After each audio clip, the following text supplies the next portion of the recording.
If your knees, hips, or shoulders ache, there's a good chance it's not just age, it's something you're doing every single day without realizing it. And the worst part? You might think you're protecting your joints, when in reality, you're quietly wearing them down, just like driving your car with the parking brake halfway on. At first, you don't notice much, a little stiffness in the morning, a bit of soreness after sitting too long. But over time, that hidden strain adds up. The cartilage cushions get thinner, the surrounding muscles weaken, and the pain that used to come and go starts to show up more often, staying longer each time.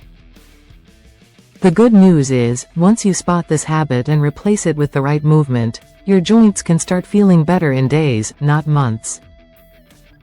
And today, I'm going to show you exactly what to stop doing, and the simple change you can make instead to protect your joints for the long haul. Let me tell you about James Carter, a 68-year-old retired postal worker from Indiana. James was always active. For decades, he walked miles every day delivering mail, and even after retiring, he kept up a daily stroll around the neighborhood. But over the last year, his knees began to ache, not just after long walks, but even when he was sitting at the dinner table or relaxing in his recliner. I thought I was taking care of my joints, he told me. I wasn't running marathons or lifting heavy weights. I was being careful. But the pain just kept getting worse. The breaking point came one weekend when his grandson invited him to play catch in the yard. James lasted about 5 minutes before his knees started screaming. He sat down on the porch and watched the game instead. That hurt worse than the knee pain, he said quietly. That's when he came to see me, frustrated, worried, and afraid he'd have to give up the simple joys he loved. When I looked closer at his daily habits, I found the problem wasn't in the big things he was doing.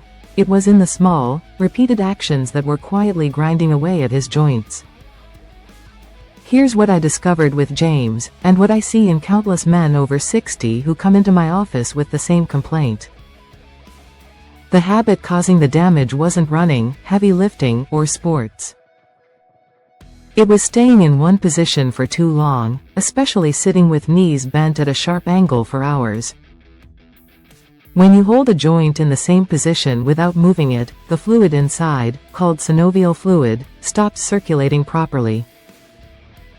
That fluid is what keeps your cartilage nourished and your joint surfaces gliding smoothly. Without movement, the joint dries out, just like a door hinge that hasn't been oiled. On top of that, staying still weakens the muscles around the joint. Weaker muscles mean less support and more pressure on the cartilage, which speeds up wear and inflammation. It's the same as parking a car in the driveway for months without starting it. The tires flatten in one spot, the oil settles, and the parts stiffen. When you finally try to drive it, everything feels rough. With joints, that roughness shows up as stiffness when you stand, pain when you start walking, and sometimes even a sharp twinge if you move too quickly. The solution isn't complicated, but it does mean breaking the cycle of being still for too long. And that starts with one specific change I gave James. If your joints ache, the first thing you need to stop doing is long, uninterrupted sitting. Especially in positions where your knees, hips, or shoulders stay locked at the same angle for more than 30 to 40 minutes. This includes sitting at the computer without standing or stretching, watching TV for hours without changing position, long drives where you barely move your legs, even resting in a recliner for the whole afternoon without shifting. Here's why you need to stop it. Every minute you stay still in that position, you're depriving your joints of circulation, starving the cartilage of nutrients, and letting stiffness set in like drying cement. And it's not just your knees and hips, your shoulders, spine, and even your ankles suffer from the same problem. When I explained this to James, he looked surprised. I thought the less I moved them, the less they'd hurt, he said. But the truth is, movement is medicine for joints. the right kind of movement, done often enough, keeps them lubricated, supported, and pain-free. So here's the rule I gave him: never let a joint rest in the exact same position for more than 30 minutes without a quick reset. In the next part, I'll show you exactly what that reset should be. It takes less than a minute, and it can make a huge difference in how your joints feel.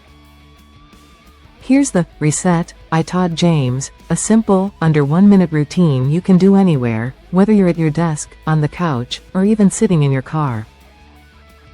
Step 1: gentle leg extensions while seated. Straighten one leg in front of you until your knee is almost fully extended. Hold for 2 seconds, then slowly lower it. Do 5 reps on each leg. This activates your thigh muscles and circulates fluid through the knee joint. Step 2: ankle circles. Lift one foot slightly off the floor and make slow circles with your ankle, 5 clockwise, 5 counterclockwise. Switch feet. This keeps your ankles mobile and improves blood flow up the legs. Step 3: shoulder rolls. Sit tall, roll your shoulders forward 5 times, then backward 5 times.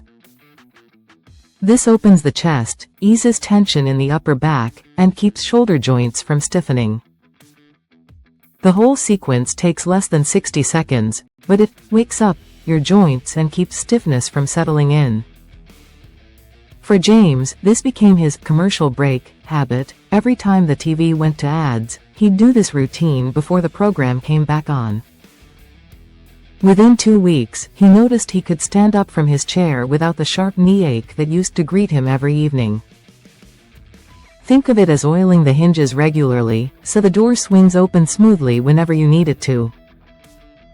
Alongside breaking up long periods of sitting, I gave James a few simple changes to protect his joints and reduce daily discomfort.